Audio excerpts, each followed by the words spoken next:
Saudamos a todos no nome precioso do Senhor Jesus. Antes da leitura bíblica, algumas comunicações. Uma boa notícia que seu Pedro, esposo de Leni, deixou a UTI, graças a Deus.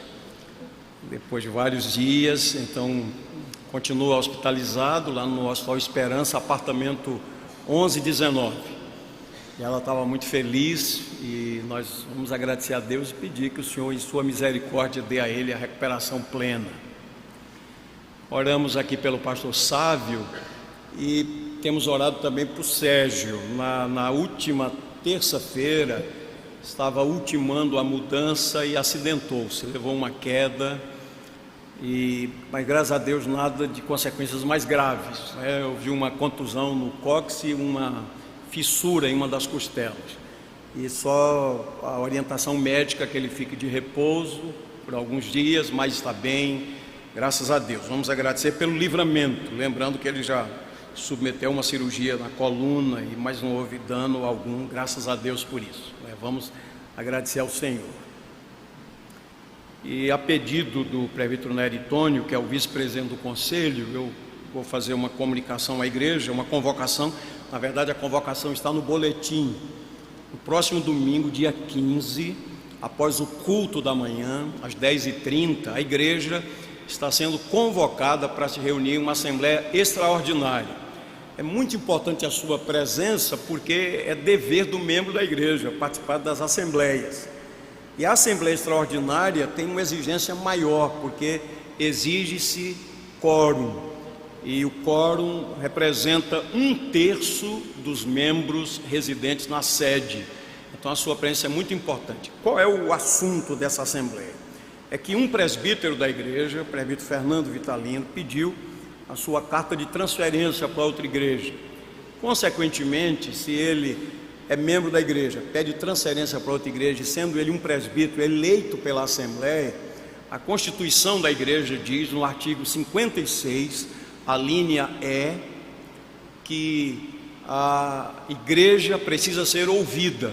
Então, o propósito dessa assembleia extraordinária é exatamente para que a igreja seja ouvida. É uma coisa pacífica, porque é simplesmente uma transferência, e ele não poderia ser transferido para uma outra igreja e continuar presbítero na igreja.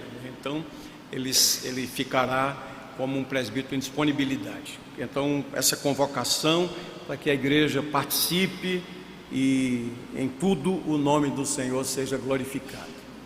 E o último aviso é que amanhã, com a graça de Deus, teremos a última reunião do GCI, última reunião do ano, melhor dizendo, a última reunião de 2013, será a celebração do Natal, a comemoração do Natal. E já amanhã, com a graça de Deus, os 2 novos orientadores espirituais, presbíteros Hilton Vitalino e Luiz Edson, estarão presentes também. Eles serão os orientadores espirituais do GCI, já a partir de amanhã e durante todo o ano de 2014, com a graça de Deus. Quero lhe convidar a abrir a Bíblia no livro do profeta Ageu.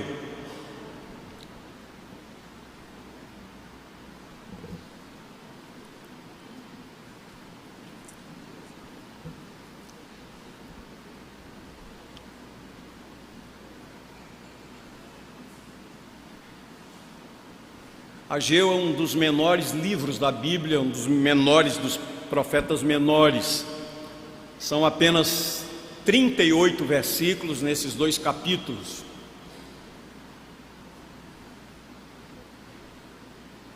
E esperar que você abra a Bíblia e antes da leitura passar algumas informações para que a gente se situe aqui historicamente. O profeta Ageu,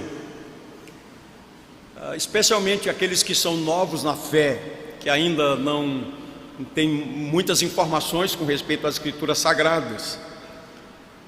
Os livros da Bíblia estão dispostos não na ordem cronológica. Então estão divididos entre os 2 testamentos, o Velho Testamento e o Novo Testamento. E os livros estão agrupados por assuntos. Por exemplo, o Velho Testamento. Os primeiros 5 livros da Bíblia são chamados livros da lei, Pentateuco. Depois temos 12 livros históricos. Em seguida temos os chamados poéticos, começando por Jó, e os poéticos. E então temos os profetas, que são divididos, profetas menores, profetas maiores e profetas menores. Eles são chamados de profetas maiores porque os livros são maiores, né? Por exemplo, um livro como Isaías, 66 capítulos, e um livro como o de Ageu, 2 capítulos apenas. Então não é uma questão de os profetas maiores são os maiorais, os mais espirituais, nada disso, é o tamanho dos livros. E como eu disse, os livros não estão ordenados por ordem cronológica. Por exemplo, Ageu e Zacarias foram profetas na época de Esdras e Neemias. Esdras e Neemias são 2 livros históricos, mas eles foram da mesma época. E esse profeta Ageu é o primeiro profeta chamado pós-exílio, porque todos os outros profetas que estudamos estavam alertando o povo, advertindo o povo, chamando o povo ao arrependimento, para que não viesse o juízo de Deus. O juízo de Deus veio sobre o reino do norte, sobre Israel. Eles foram praticamente destruídos pela Assíria, e o reino do sul, o reino de Judá, foi invadido pelos caldeus, pelos babilônios, e o cativeiro durou 70 anos. O profeta Jeremias já havia falado sobre isso, Jeremias capítulo 25. 70 anos passados, então, agora na época do rei Ciro da Pérsia, eles começam a voltar. Quando eles voltaram, não voltaram todos de uma vez, grupos vieram, mas por incrível que pareça, queridos, alguns não quiseram voltar para Jerusalém. Inclusive tem um salmo que diz assim: Jerusalém, se eu me esquecer de você, que a minha língua fique colada ao céu da minha boca, porque eles tinham essa devoção. Por exemplo, quando a gente lê Daniel, 3 vezes ao dia, com as janelas abertas para as bandas de Jerusalém, ele orava ao Senhor. E havia pessoas, porém, que quando do retorno, eles não quiseram, porque tinham seus negócios, seu trabalho, seus estudos, seus projetos, eles não quiseram voltar para a terra prometida. No entanto, como lemos naquele conhecido salmo, houve alegria da parte de muitos. O salmo diz assim: quando o Senhor restaurou a sorte de Sião, como é que ficamos? Ficamos como quem sonha.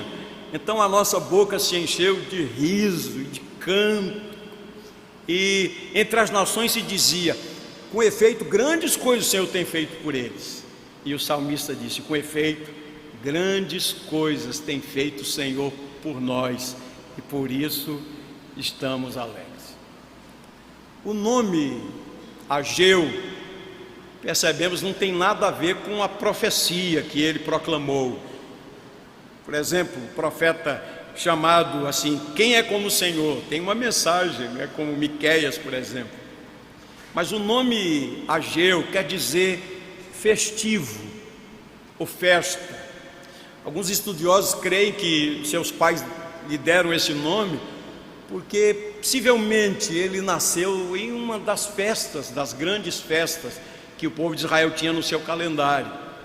A festa da Páscoa, a festa dos tabernáculos, né? Uma dessas festas, possivelmente, daí o seu nome, que quer dizer festa ou festivo.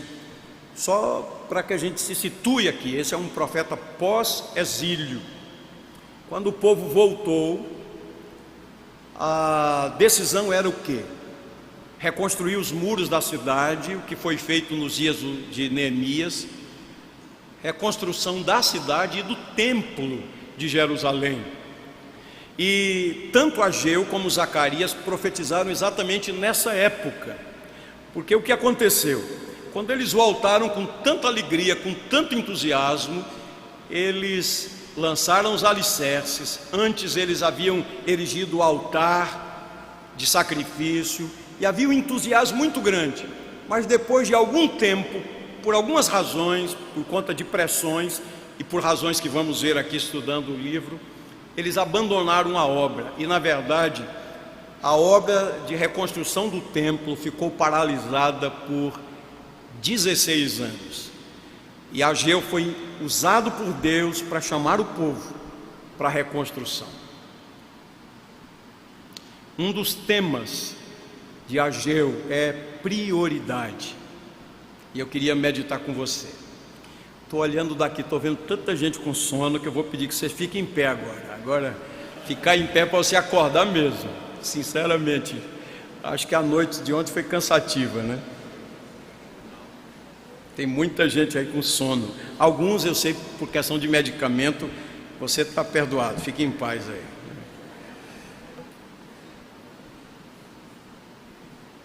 Então, esse seu sono me sinaliza que eu devo pregar somente o primeiro capítulo, viu? Se tá bom, pode ficar tranquilo. Vamos ver o que diz aqui, palavra de Deus.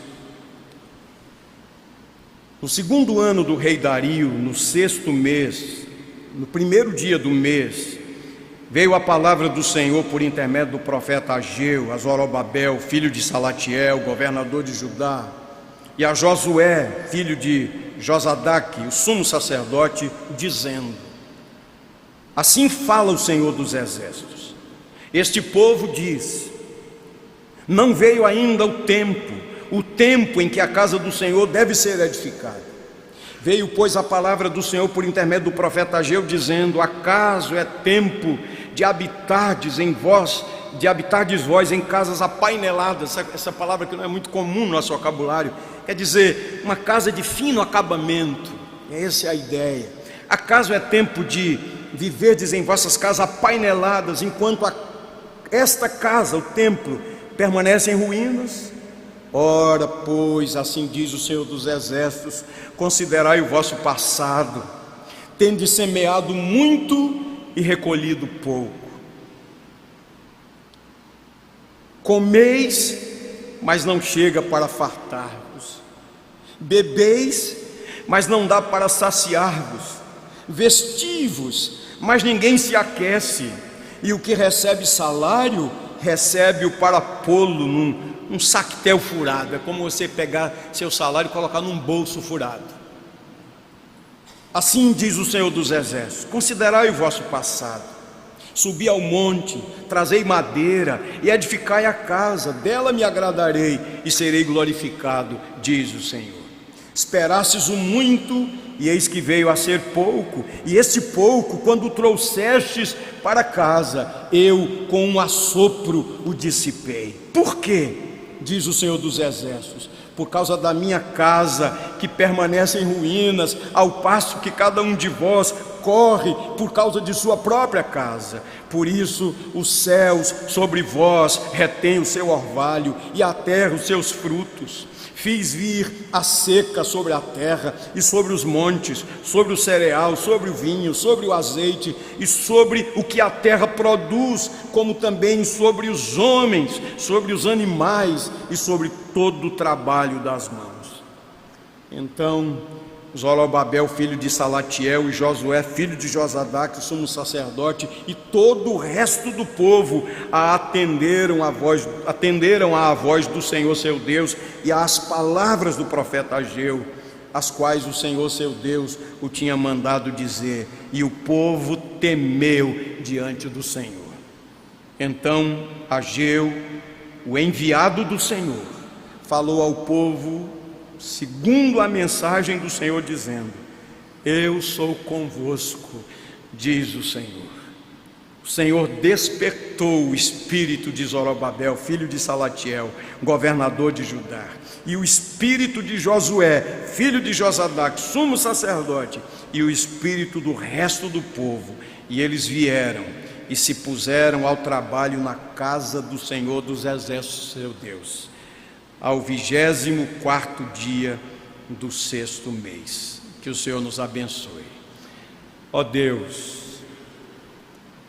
Tu estás aqui, Tu sondas o nosso coração. Tu sabes que não basta ao pregador apenas estudar, não basta apenas ter um esboço, não basta apenas ter um conteúdo. É preciso poder da parte do Senhor. Não basta ao povo apenas ouvir, é preciso dar ouvidos à palavra do Senhor.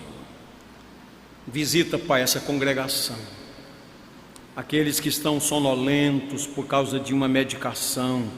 Nós rogamos a Tua bênção e a eficácia dessa medicação e a Tua boa mão sobre esses queridos irmãos que precisam, Pai, gozar de boa saúde. Nós invocamos Tua bênção sobre eles.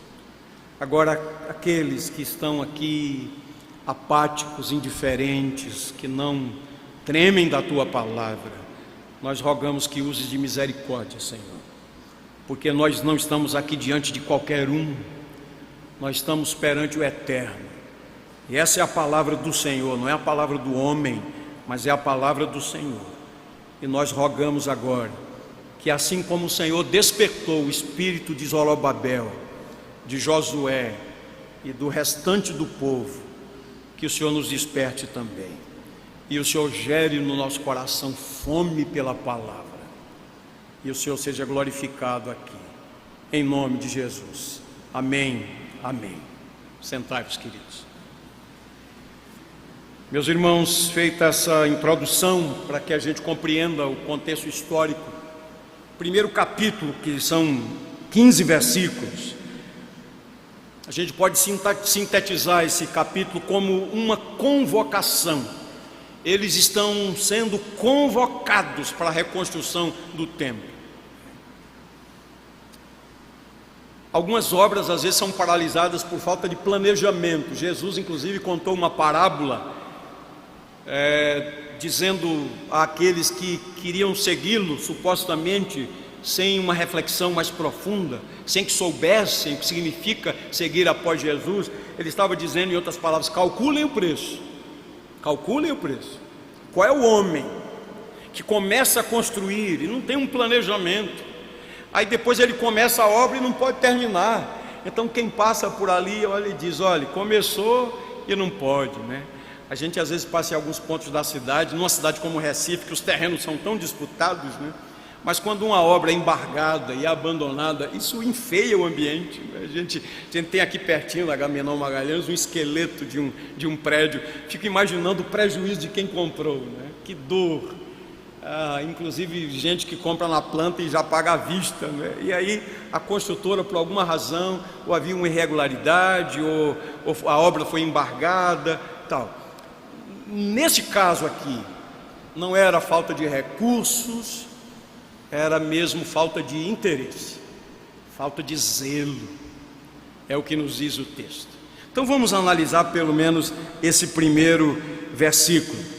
Essa expressão, porque eles usavam o calendário lunar, por isso a expressão aqui no 6º mês, no primeiro dia do mês. Se nós, só para a gente situar aqui no nosso calendário, essa profecia foi proferida no dia 29 de agosto, 29 de agosto do ano 520 a.C., depois do exílio. É interessante que o nome Ageu quer dizer festival, ou festivo, ou festa, e essa profecia foi proclamada no dia da festa de lua nova, quando os judeus se congregavam para adorar o nome do Senhor.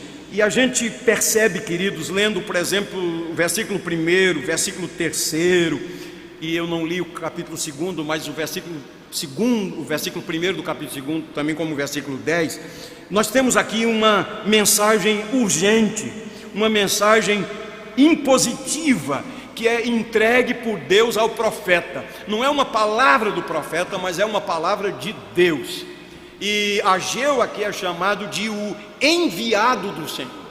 E a palavra de Deus era essa para o povo, a princípio destinada a Zorobabel, o governador constituído por Dario, rei da Pérsia, e também para Jesua ou Josué, que era o sumo sacerdote. Essa palavra foi dirigida a eles que eram líderes, cabeça, pouco depois de terem retornado do exílio, possivelmente no ano 537 a.C. No entanto, como eu disse aqui na introdução, eles abandonaram o projeto de reconstrução durante 16 anos. Às vezes na igreja é muito comum, tanto nessa congregação local, nesta congregação, como em outras congregações também, Um trabalho é iniciado e depois é abortado. Começa com zelo, um projeto, um planejamento, um calendário, começa com muito entusiasmo, tudo depois do carnaval, né? Que é muito comum aqui no nosso país. O ano mesmo só começa depois do carnaval, e o carnaval é em março esse ano, imagine, querido. E esse ano ainda tem Copa do Mundo, né? Tem mais um mês aí, imagine, o ano será 2014 bem curto, né? Mas algumas coisas começam com entusiasmo, com zelo, e depois as coisas são abortadas, são deixadas. E por causa disso, Deus manifestou o seu desgosto para com o povo. Conquanto continuar sendo o povo de Deus, Deus não chama de meu povo, mas vejam aí no versículo 2, a primeira parte, ele chama este povo. Porque o Senhor, queridos, Ele não é humano como nós, né? Porque uma boa desculpa, e tem gente que tem uma lábia muito boa, consegue dar uma boa desculpa e a gente engole, né? A gente cai. Mas Deus não engole coisa nenhuma que não seja verdade, né? Pode fazer aquela cara de choro, né? Mas Deus, eles deram uma desculpa, e na verdade a expressão lá do texto original, aqui no versículo 2, assim diz o Senhor dos Exércitos: este povo diz, não veio ainda o tempo em que a casa do Senhor deve ser edificada. Na verdade a expressão original é que eles murmuravam, estavam murmurando. Quando alguém dizia, olhe, o mato crescendo lá na obra, o lodo, a obra está abandonada, mas eles estavam dizendo, não tenho tempo. Você conhece minha agenda por acaso? Eu tenho meus projetos, estou trabalhando, estou estudando, tenho uma pós-graduação, tenho um MBA, tenho um mestrado, estou num doutorado, estou fazendo não sei o que, tenho família, essas coisas todas. Então, na verdade, estavam dizendo, não é o tempo. E então vem no versículo 4 a pergunta retórica de Deus. E nessa pergunta Deus expressa as prioridades distorcidas do povo. Deus expõe as prioridades distorcidas do povo. Acaso é tempo de habitardes vós em casas apaineladas, de fino acabamento, enquanto esta casa essa casa está em ruínas? Na verdade, o que estava acontecendo? O povo em geral estava preocupado com o conforto, com o acabamento de suas casas, e não com o templo do Senhor. Bem diferente de uma atitude do rei Davi. O tempo não permite agora, eu vou apenas fazer uma referência. Segundo o livro de Samuel, capítulo 7. Um dia estava o rei Davi em sua casa confortável, luxuosa, de cedros, e ele disse assim: eu estou aqui na minha casa confortável, e a arca de Deus permanece em tendas. Não é justo isso? Eu aqui no bem bom, e a arca de Deus está lá numa tenda. Ele chamou o profeta Natã, e o profeta Natã disse a ele: faça tudo o que estiver no seu coração. Até que o Senhor Deus falou ao profeta Natã: Natã, por acaso houve ocasião que eu tenha falado sobre casa? Eu nunca falei sobre construção de casa. Mas o Senhor disse que Davi não construiria o templo, mas seria um descendente seu. É interessante isso. O apóstolo Paulo pregando lá, está no livro de Lucas, no livro de Atos, escrito por Lucas. Deus não habita em templos feitos por mãos humanas. Esse sermão que Paulo pregou lá em Atenas. Mas havia um simbolismo, queridos. É certo que Deus não habita num templo, Deus não habita numa casa, porque não há espaço que consiga conter a Deus. No entanto, Deus havia falado por boca de Moisés que seria o lugar onde ele prometeu encontrar-se com o seu povo, porque a arca da aliança representava a presença de Deus.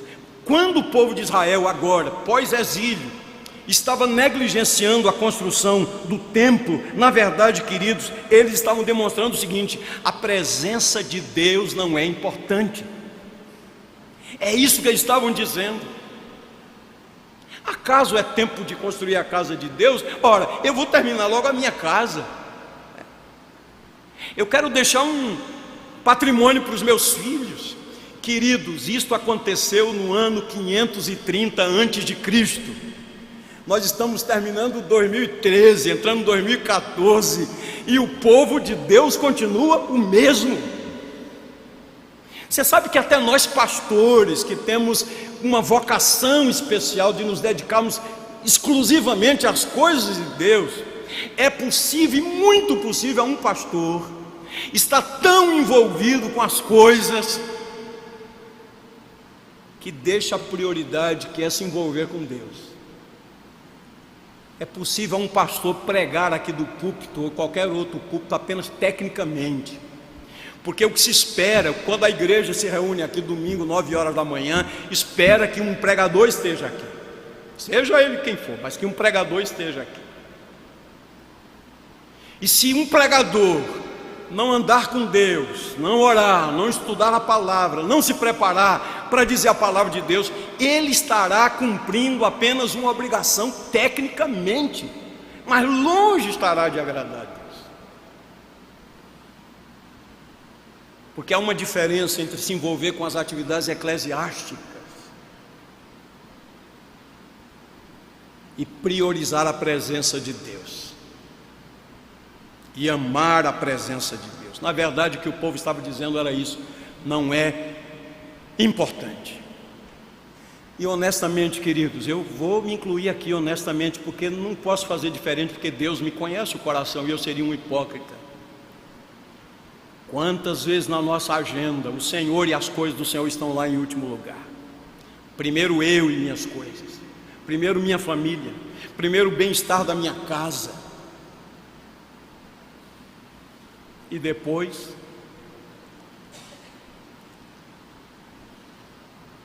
as coisas do Senhor. Estava estudando esses dias e lembrei-me de alguns textos bíblicos que eu selecionei aqui. Jesus contou uma parábola, a parábola da grande ceia. Veja se não é a mesma coisa que estava acontecendo aqui. Um dos que estavam com ele à mesa disse-lhe: bem-aventurado aquele que comer o pão no reino de Deus. Estou lendo em Lucas 14, mas apenas ouça, apenas acompanhe. Ele, porém, respondeu: certo homem deu uma grande ceia e convidou muitos.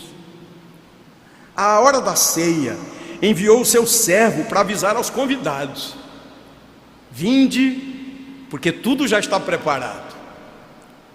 Não obstante, todos a uma começaram a excusar-se, ou seja, começaram a dar desculpas. Primeiro disse: comprei um campo e preciso ir vê-lo. Às vezes esse campo é visto na hora do culto, né? Preciso ir ver esse campo na hora da escola dominical. Nem posso hoje, né? Rogo-te que me tenhas por excusado. Outro disse: comprei 5 juntas de bois e vou experimentá-las. Só foi possível hoje, domingo de manhã. Não tive tempo de experimentá-las antes. Rogo-te que me tenhas por excusado. E outro disse: casei-me e por isso não posso ir. Na verdade, queridos, cada um tinha uma desculpa. Voltando o servo, tudo contou ao seu senhor.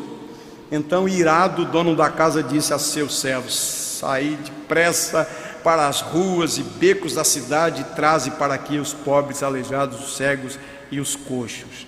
Depois lhe disse o servo: Senhor, feito está como mandaste, ainda há lugar. Respondeu-lhe o Senhor: sai pelos caminhos e atalhos e obriga todos a entrar, para que fique cheia a minha casa.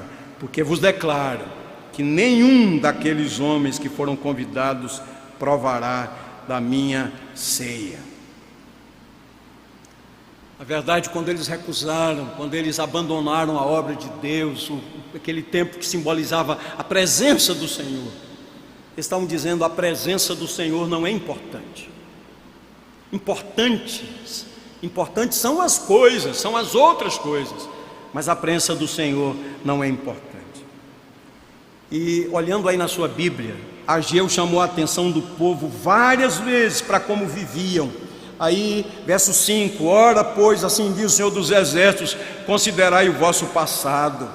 Verso 7: assim diz o Senhor dos Exércitos, considerai o vosso passado. Lá no capítulo 2 também, que eu não li, verso 15: agora, pois, considerai tudo o que está acontecendo desde aquele dia, até pordes sobre pedra no templo do Senhor.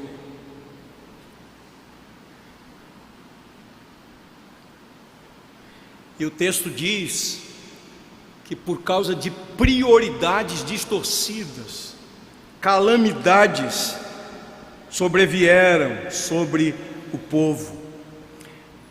Deus está falando sobre um povo que conhecia a sua palavra, que tinha a lei, que tinha instruções. Por exemplo, Moisés falou em nome de Deus sobre as consequências da obediência e da desobediência. É porque o nosso tempo aqui é muito curto, mas eu vou ler apenas alguns versículos, lá em Deuteronômio capítulo 28, a partir do versículo 38. Essas são as consequências da desobediência. Lançarás muita semente no campo, porém colherás pouco, porque o gafanhoto a consumirá. Plantarás e cultivarás muitas vinhas, porém do seu vinho não beberás, nem colherás as uvas, porque o verme as devorará. Em todos os limites terás oliveiras, porém não te ungirás com azeite, porque as tuas azeitonas cairão. Gerarás filhos e filhas, porém não ficarão contigo, porque serão levados ao cativeiro. Todo o teu arvoredo e o fruto da tua terra o gafanhoto os consumirá. O estrangeiro que está no meio de ti se elevará mais e mais, e tu mais e mais descerás. Ele te emprestará a ti, porém tu não lhe emprestarás a ele. Ele será por cabeça e tu lhe serás por cauda.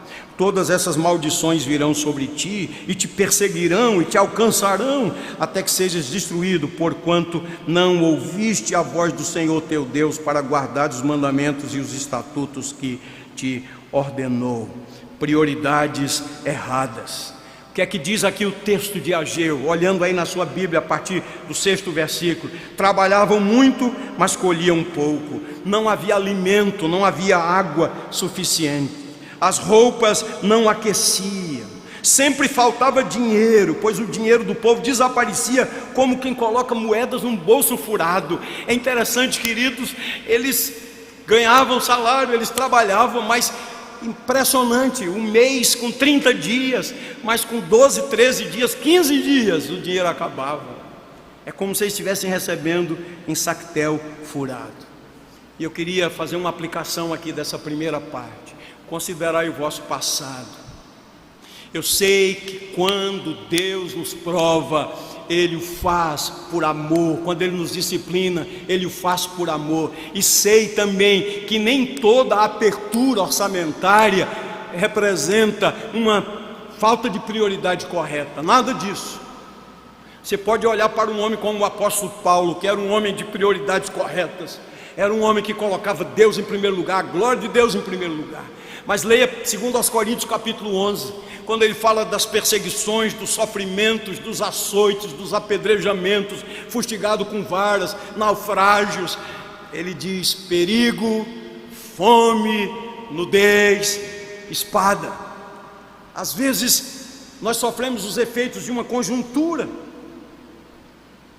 mas no caso do povo de Israel, e por isso que nós precisamos avaliar a nossa vida à luz da presença de Deus, para não incorrermos aqui no erro terrível dos amigos de Jó, que o acusaram de estar em pecado por conta de todas aquelas tragédias acontecidas na sua vida. Então há uma necessidade de avaliar, no caso específico ali, porque o povo havia negligenciado as coisas de Deus, cada um buscado seus próprios interesses.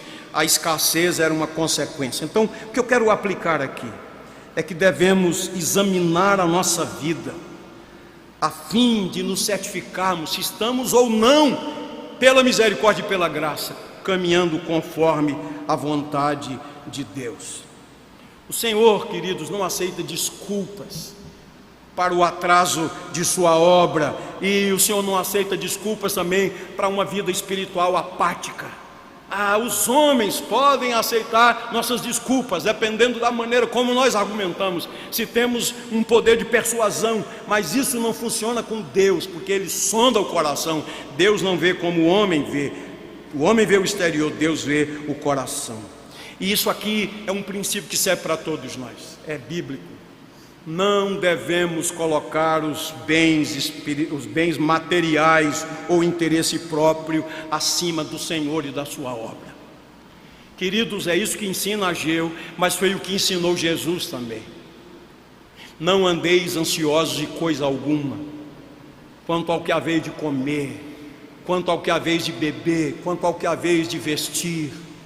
Observai as aves dos céus, elas não semeiam, não ajuntam em celeiros, não colhem, não ajuntam em celeiros. Eu, contudo, vos afirmo que vosso Pai Celeste as alimenta.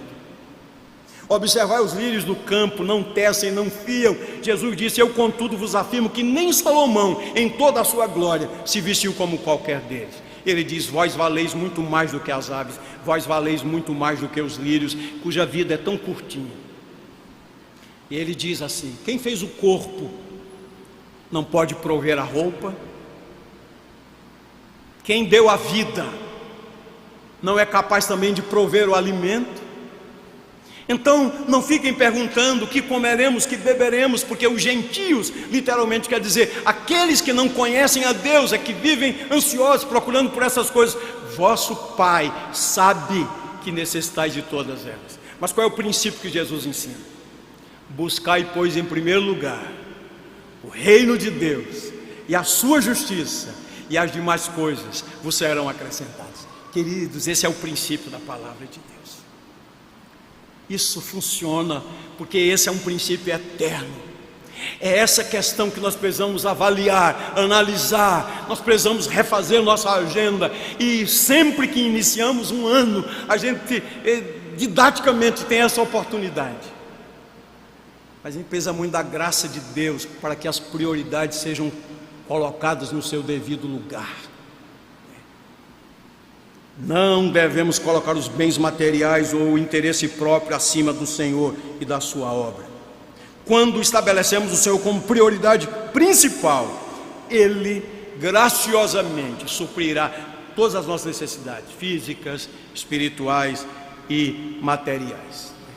Quando estava lendo esse texto, estudando, estava pensando aqui na nossa região, no nosso semiárido, e eu pensei, apesar do semiárido, como essa região seria diferente se houvesse mais adoração a Deus e menos idolatria, se houvesse mais culto a Deus e menos sincretismo religioso, se houvesse mais temor do Senhor, se houvesse mais intimidade com Deus. Como seria diferente a nossa realidade, queridos.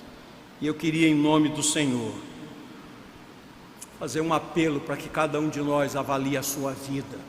Qual é o lugar que o Senhor ocupa na nossa vida? Ele é a prioridade principal. Às vezes nos gabamos, nós somos uma igreja ortodoxa, nós somos uma igreja assim, assim, assim. Essas coisas podem impressionar o presbitério, queridos, mas não impressionam a Deus. Se a igreja de Éfeso, Apocalipse capítulo 2, tivesse enviado um relatório para o presbitério, ia ganhar uma nota 10 com louvor. Uma igreja ortodoxa, uma igreja operosa, uma igreja que havia colocado, feito uma pressão para que eles se diziam apóstolos e não eram apóstolos coisa nenhuma. Uma igreja dedicada, tudo funcionava naquela igreja, ministério, sociedade interna, era um negócio, tudo funcionava, tudo. Info Éfeso, Éfeso News, era tudo, os departamentos, as sociedades internas, era um colosso aquilo tudo. No entanto, o Senhor disse: conheço as tuas obras e tenho contra ti que abandonaste o teu primeiro amor. 10 por presbitério. Mas quando aquela igreja foi avaliada pelo Senhor, recuperação. Tenho, porém, contra ti que abandonaste o teu primeiro amor. Ativismo não pode ser confundido com devoção. Agenda cheia não pode ser confundido com serviço ao Senhor. Por isso que estou dizendo, Deus é quem sonda o coração, Ele é quem conhece o coração. Segundo lugar, queridos, nesse capítulo, a partir do verso 7 até o verso 11, nós temos aqui uma exortação para que a casa do Senhor seja construída. Vejam lá, versos 7 e 8. Ageu convocou o povo para retomar o trabalho da reconstrução do templo e disse que se eles de fato obedecessem essa palavra, arrependidos, o Senhor se agradaria e seria glorificado. O que eu quero dizer é o seguinte, para a minha própria vida e para a sua vida: esse deve ser o objetivo principal do povo de Deus, agradar a Deus e glorificar a Deus. Toda a nossa agenda deve estar envolvida com esse compromisso, agradar a Deus. Foi assim que disse o Senhor: eu me agradarei e eu serei glorificado. Às vezes a gente agrada ao pastor efetivo da igreja, a gente agrada ao conselho da igreja, a gente agrada ao presbitério, agrada ao sínodo, agrada ao Supremo Concílio. Mas acima de tudo, queridos, nós devemos agradar a Deus e fazer para a glória de Deus. O Senhor disse aqui que mandou todos aqueles infortúnios, que era na verdade para sacudir o povo, despertar o povo, para que eles se colocassem na obra. Lendo aqui versículo 9, está dito que eles perderam as 3 colheitas principais: os grãos, as uvas e as azeitonas. E até o pouco que eles conseguiram colher, diz aqui o texto, sumiu. Eles trabalharam muito e trabalharam em vão. E é interessante como Deus faz. Ele apresenta aqui o seu juízo em forma de um trocadilho. As palavras em hebraico nos dão essa ideia. Por exemplo, por causa do templo em ruínas, a palavra hebraica quer dizer Xareb. Por causa do vosso templo em ruínas, Xareb, o Senhor fez vir a seca. Choreb, parece a mesma coisa, né? Por causa da Xareb, o Senhor fez vir Choreb. E a aplicação que eu quero fazer, queridos, é que os nossos pecados e ações afetam também a produtividade da terra e a economia. Não vai dar tempo, mas você pode ler depois Gênesis 3, Romanos 8, de 20 a 22. Mas para terminar com uma questão positiva, versos de 12 a 15, a parte final do versículo, o texto diz que o povo obedeceu ao Senhor. Veja, aconteceu algo maravilhoso. Deus despertou o coração do governador, despertou o coração do sumo sacerdote, despertou o coração do restante do povo. Isso nos leva a concluir que quem faz a obra é o Senhor, queridos. Quantas pregações foram proferidas do púlpito dessa igreja durante o ano? Como nós temos 3 cultos aos domingos, ao menos, tirando outros eventos, né? Mas por baixo a gente pode dizer, foram mais 150 sermões pregados aqui, 150. Fora pequenos grupos, fora escola dominical, fora discipulado. Quantas ministrações nós ouvimos? Se o Senhor não despertar o nosso coração, todo esforço humano será inútil e em vão. Por isso que nós precisamos clamar ao Senhor. No início do culto foi lido o Salmo 85. Esse é um salmo escrito pelos filhos de Coré. Estudiosos dizem que este Salmo 85 foi escrito nessa época, depois do exílio. Vejam que ele começa dizendo: favoreceste, Senhor, a tua terra, o Senhor usou de misericórdia. Mas agora os salmistas, os filhos de Coré, estão dizendo: Senhor, até quando estarás irado com o teu povo? E a oração que eles fizeram é: porventura não tornará o Senhor a vivificar-nos? A palavra avivamento, a palavra reavivamento, essas palavras têm a mesma raiz: vida, avivamento, reavivamento, vivificação, tem a mesma raiz: vida. Avivamento é o Espírito do Senhor nos visitando e trazendo vida, é o Espírito do Senhor gerando em nós fome pela presença do Senhor, fome pela palavra do Senhor. É quando a gente deixa de murmurar, ao final do dia diz: eita, e ainda tenho que orar hoje. Eita, aqueles capítulos que o pastor Sávio disse, eu não li ainda, né? Tem que ler. Imagine só, eu tive um dia tão cheio hoje, né? Eu fui assistir meu time jogar, eu trabalhei, eu estudei, fiz aquela pesquisa, namorei, fiz compras, hoje foi o dia de supermercados, e ainda tenho que ler aqueles capítulos que o pastor Sávio. Não, vou fazer o seguinte: eu não vou ler, amanhã eu leio. Eu leio o de hoje, o de ontem e o de anteontem também. Queridos, eu quero dizer o seguinte: eventualmente alguma coisa pode mexer na nossa agenda, isso acontece com todos nós, mas quando o Senhor nos desperta, a palavra de Deus passa a ter o gosto de mel à nossa boca. A leitura da Bíblia deixa de ser um fardo quando Deus nos vivifica. Então a gente pode avaliar a vida e perguntar se estou avivado ou não.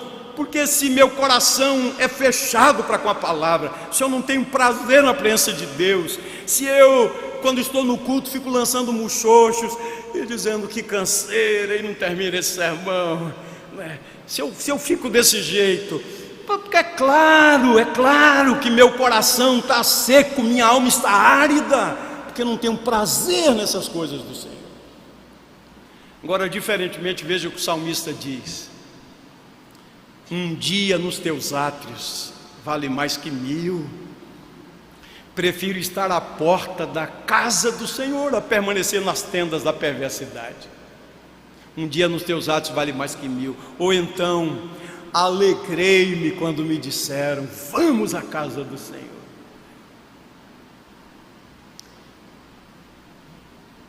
O Senhor despertou o espírito de Zorobabel, de Josué e do restante do povo.